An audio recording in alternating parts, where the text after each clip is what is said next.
आज मैं तिहाड़ जेल में हमारे नेशनल कन्वीनर और दिल्ली के लोकप्रिय मुख्यमंत्री श्री अरविंद केजरीवाल जी को मिलके आया हूं।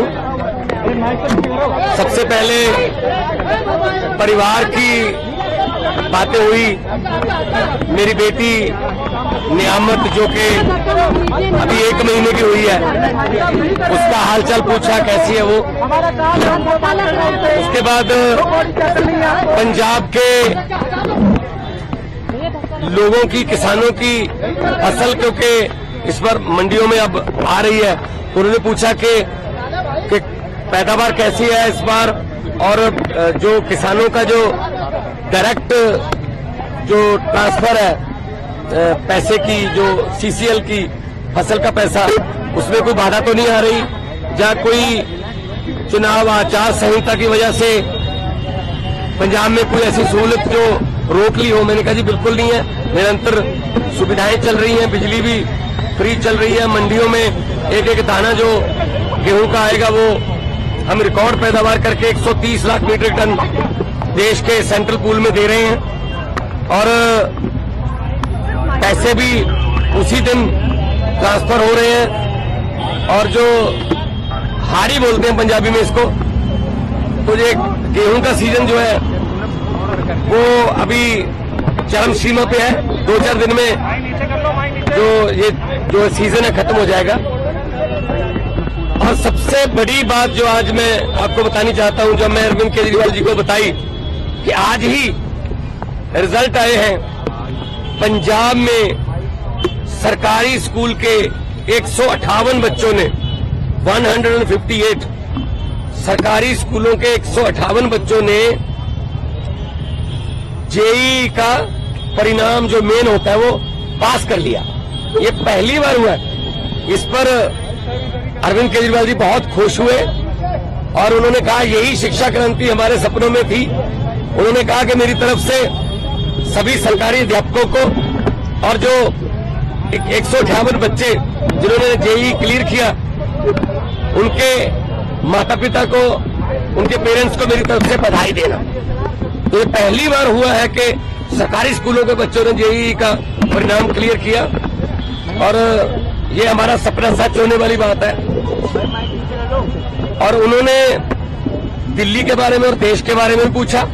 मैंने कहा जी मैं गुजरात होके आया हूं, भरूच और भावनगर, माइंड ब्लोइंग रिस्पॉन्स है, और लोग, पूरे देश के लोग ये कह रहे हैं कि ये गलत किया अरविंद केजरीवाल के साथ कि उनको पकड़ के अंदर कर दिया। शायद ये सोचते होंगे एक बंदे को अंदर करके हम पार्टी की आवाज बंद कर देंगे, लेकिन आपकी आवाज सर, वो व्यक्तिगत तौर पे तो आपको अंदर कर सकते हैं, लेकिन आपकी सोच को अंदर नहीं कर सकते। तो हम असम में भी गया, उन्होंने मुझे कहा कि दिल्ली भी आना, और दिल्ली के जो प्रचारक हैं उनको पंजाब में भी लेके जाना है, और कहीं भी इंडिया गठबंधन का कोई, हमारा पार्टी का कोई नेता, अगर वो असम हो, चाहे वो गुजरात हो, चाहे वो महाराष्ट्र हो, चाहे वो यूपी हो, बिहार हो, कहीं भी वो बुलाए, हमने जाना है। ये चुनाव जो है ये जीतने हारने वाला चुनाव नहीं है, ये संविधान को बचाने वाला और लोकतंत्र को बचाने वाला चुनाव। सेहत उनकी ठीक है, वो कह रहे हैं कि मुझे इंश्योरेंस मिल रही है, और अब मेरा रूटीन में चेकअप भी हो रहा है, तो सेहत उनकी बिल्कुल ठीक है। एक इम्पोर्टेंट सवाल ने ये कहा है कि अगर उनकी जान को खतरा है, जेल तो आप ही के अधीन आती है, लेकिन फिर भी अगर मुझ पर शिकायत आएगी तो हम देखेंगे, क्योंकि पिछली बार आपने कहा था कि आतंकवादियों से भी बुरा सलूक अरविंद केजरीवाल के साथ किया जा रहा है। नहीं, मीटिंग तो आज भी मेरी उसी तरीके से हुई है। शीशा, दोनों तरफ जालियां और इंटरकॉम फोन, मीटिंग तो उसी तरीके से हुई है।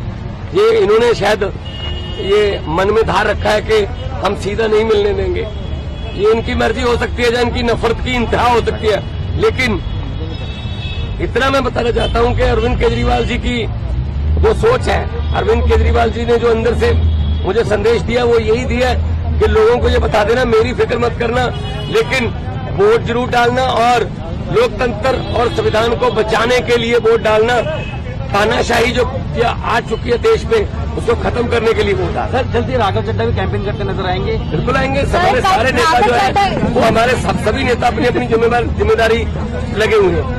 11 खेलते हैं, बाकी कोचिंग स्टाफ में होते हैं, कुछ नेट में बॉलिंग करते हैं, कुछ नेट में बैटिंग करते हैं, 4 एक्स्ट्रा प्लेयर होते हैं। तो हमारा एक संगठन है, तो जिसकी ड्यूटी जहां भी लगेगी हम वहां जाएंगे और 4 जून को आम आदमी पार्टी भारत की एक बहुत बड़ी शक्तिशाली राजनीतिक शक्ति बन के उभरेगी।